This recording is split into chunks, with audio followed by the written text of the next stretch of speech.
let's talk a little bit about what we thought of this movie. This is the fourth Batman we have watched in our Road to Battinson series. I always feel like this road ends at a brick wall. The road to Battinson. We're going to see this movie and we're going to be like, did you think Batman and Robin was better than this or worse? Oh gosh. I just can't imagine anything being worse than Batman and Robin.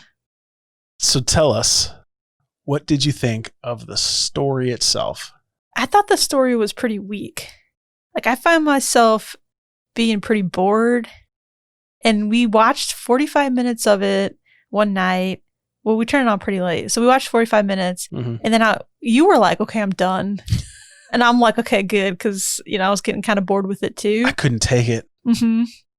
And then the next night we turned it on again and we finished it up.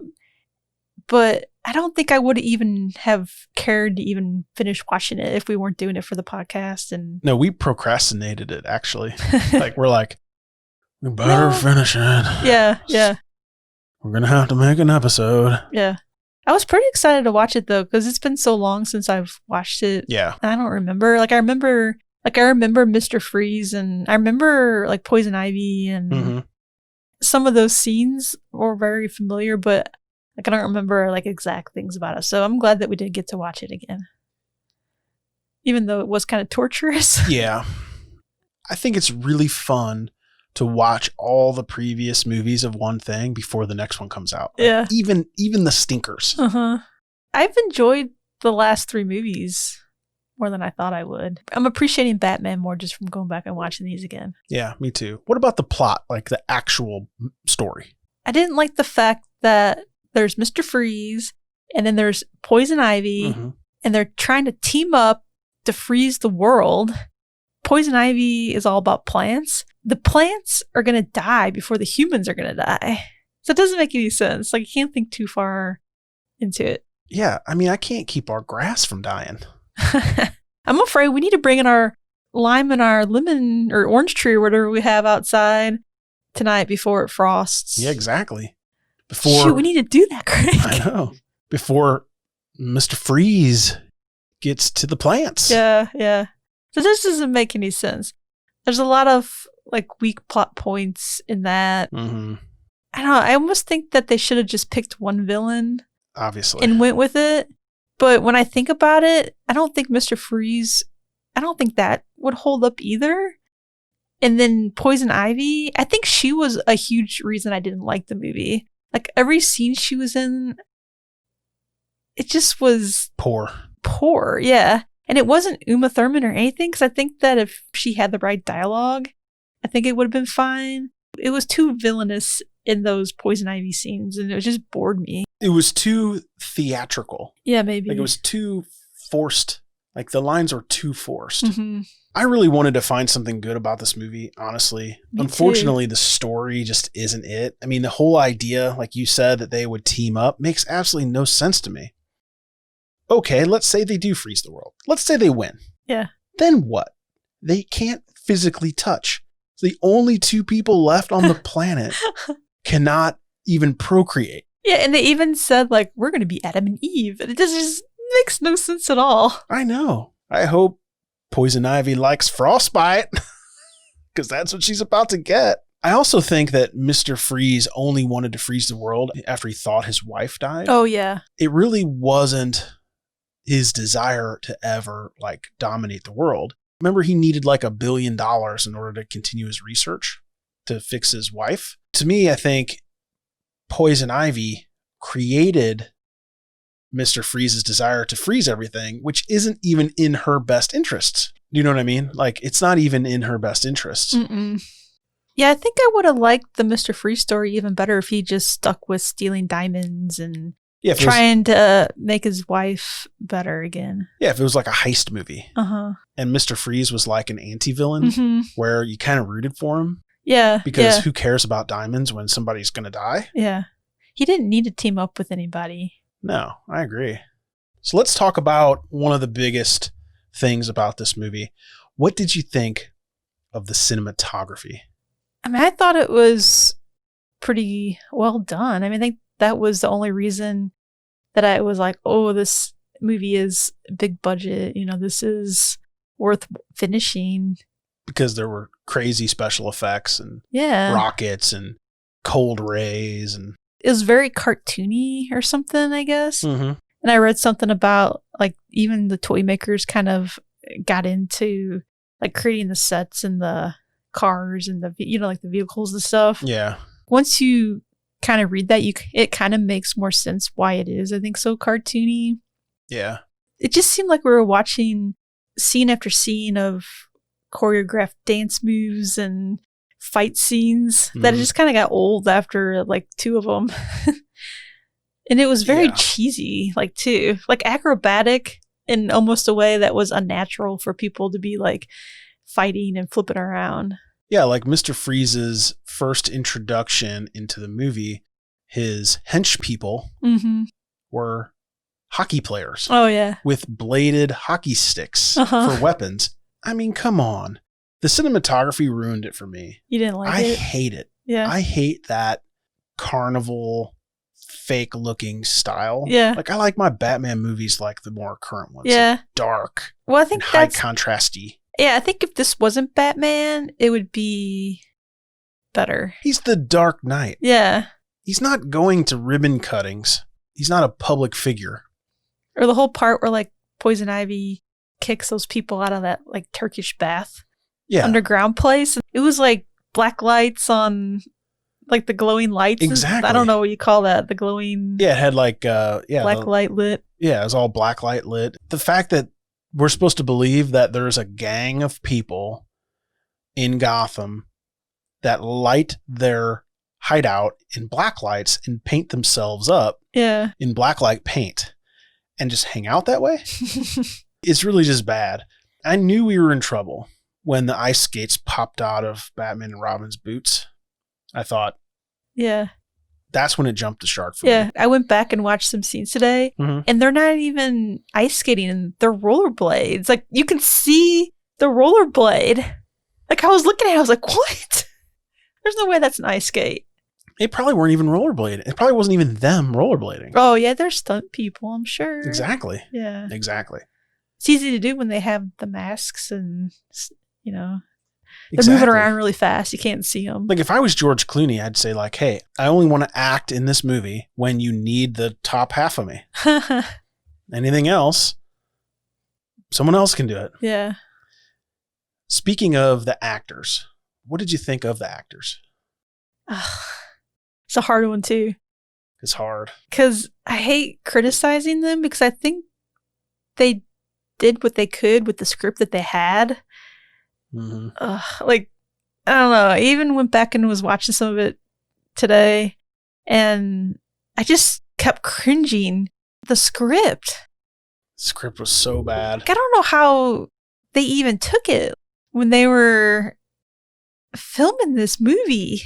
We'll get into this in a minute because I have a comment about it. And I also saw online that George Clooney and Arnold only worked together for maybe like an hour on this whole movie.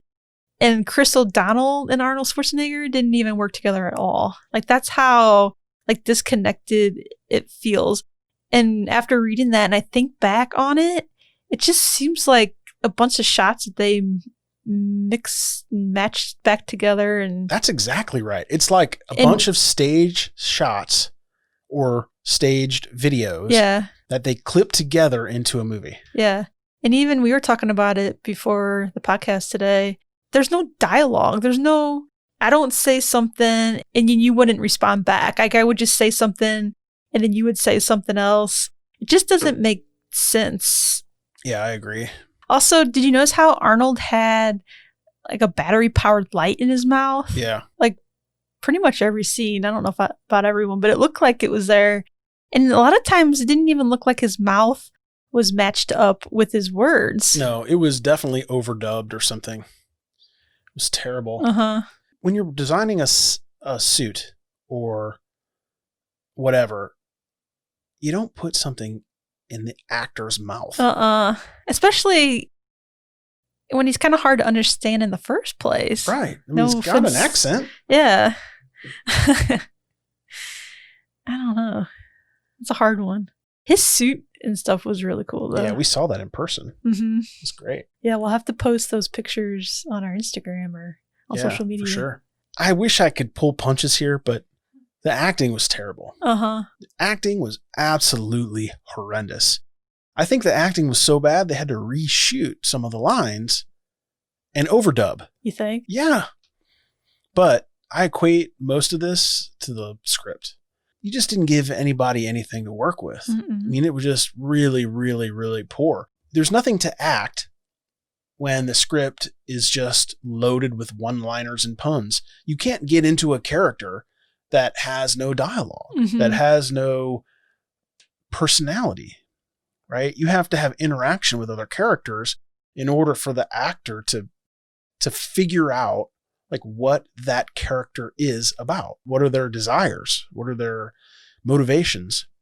It seemed like the only real dialogue in this movie was when Bruce was talking to Alfred, and Alfred just had way too much dialogue. And that's when I was like, oh my gosh, this, like, what are we even watching? I know. Like, it just went on and on. To me, it feels like that whole scene was added just to give it some substance. Because it was obvious to me that whatever Alfred had, Mr. Freeze was going to have the cure for. It was absolutely obvious. So much so, I said it during the movie. Yeah, you caught it before I did. I'm like, oh my God. Yeah. Mr. Freeze has the cure. It stopped being punny and just turned a little sad. Like, I was just like, please no. In like a serious setting, like in, Wayne Manor, dark. I think the fireplace was going at the time, maybe. Just totally different look and feel to the movie. Yeah, just not good. Just not good. Whenever I see a truly horrible movie like this, I mean like a real stinker, I think to myself, when they finished this movie, did they watch it back and go, we nailed it? Oh. Like, this, I cannot wait for people to see this thing. It's just nice work, folks. High fives all around. You nailed it, lighting technician. They'll never see those rollerblades, stuntman. Like, we overdubbed. Nobody will even know. We got this. Maybe back in 1990 when people didn't have high def TVs. Yeah, everything was just blurry. But no. That is not what happened. George Clooney made some comments to, I think it was the Hollywood Reporter, where he says, he's clearly salty. I'm just preparing you for the salty comments from George Clooney. This is the salty segment from George Clooney, not from Greg. I wish I could do a George Clooney impression, but I can't. It's like, Arnold Schwarzenegger was paid, I think, $25 million for that, which was like 20 times more than I was paid. Actually, it's not, George. You were paid $10 million, which is 2.5 times less than Arnold. Not 20 times, 2.5 times. Well, this is all just what we could find online, too. And we never even worked together. We worked together one day, but I took all the heat. Now, fair deal. I was playing Batman, and I wasn't good in it. But it wasn't a good film. But what I learned from that failure was I had to rethink how I was working. Because now I wasn't just an actor getting a role, but I was held responsible for the film itself. Sort of. I mean, this happens a lot in fandom movies. Oh, yeah. A lot. Like, the actors are totally held responsible. Oh, my gosh. I mean, people are so brutal to these actors when they're just like showing up for work. If you make bulldozers and the bulldozer doesn't start, they don't like, hey, you put the treads on the bulldozer.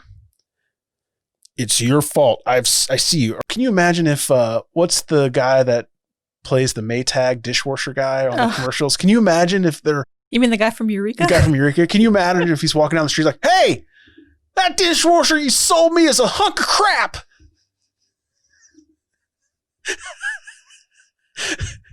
Or the Allstate guy. Hey, are you ever going to pay for my roof? Yeah, I'm talking to you. No, I know you're eating a bagel, but I saw you on the TV. You're the Allstate guy, right? Yeah. I need my roof fixed. I bet it happens. I mean, it's the same way as like holding George Clooney responsible for a script he didn't write, for a bat suit with nipples he didn't make, right? For rollerblades he probably didn't even wear. Probably wasn't even him that whole That's scene. what I'm saying. Yeah. I don't hold the actors responsible. To me, they're doing their job. And I think George Clooney, he did the best job he could with this terrible movie. Yeah. But what about the director? Like Schumacher must have thought, beautiful, magnifique. I've done it again. I've created another masterpiece. Well, maybe he thought it right away, but not after everybody else watched it. So what did he say? Schumacher says, after Batman and Robin, I was scum. It was like I had murdered a baby. That's pretty intense. No, okay. The big question is, did he murder a baby or Baby Yoda? Because that's a big difference there. He murdered every DC fan person's baby, Batman, which he did poorly. Ugh. That interview you're talking about is Schumacher in Vice. So that's George Clooney and the director, Schumacher. Uh-huh. But what about Chris O'Donnell? Surely he had a good experience. Well, he says on Batman Forever, I felt like I was making a movie. The second time, he felt like he was making a kid's toy. Ooh, because this is his second Batman movie. Mm-hmm. Not many people make it to 2. Alicia Silverstone must have something good to say. In a new interview in The Guardian, this happened like in April of this year, Alicia Silverstone opened up about the emotional toll she suffered being body shamed by the tabloids in her role as Batgirl. Can you imagine this? Some fan person is looking at the comics and like holding it up to Alicia Silverstone and going, doesn't look like her. What? Yeah. They said she was too fat. Oh. Too fat to be Batgirl. Can you imagine that? She looks She's fit. Yeah. Like she was 18 when this was filmed. People are so mean. And the funny thing is, it's tabloids that were shaming her. I mean, I don't know if they still make those tabloids because I never go to the grocery store anymore. But I know, like, back in the 90s, I mean, those tabloids were crazy. Like, you would just go in the checkout aisle at the grocery store and you just be tabloid. Like, they just say whatever they want. It's like, the dingo ate my baby. Or I was abducted by aliens and implanted with a secret microchip that the Russians listened to. Yeah, but it was also a lot of celebrity gossip. Yeah, they would just say whatever. Yeah. And back in the 90s, it was probably easy to get away with stuff like that. Yeah, it's hard to fact check. Mm-hmm.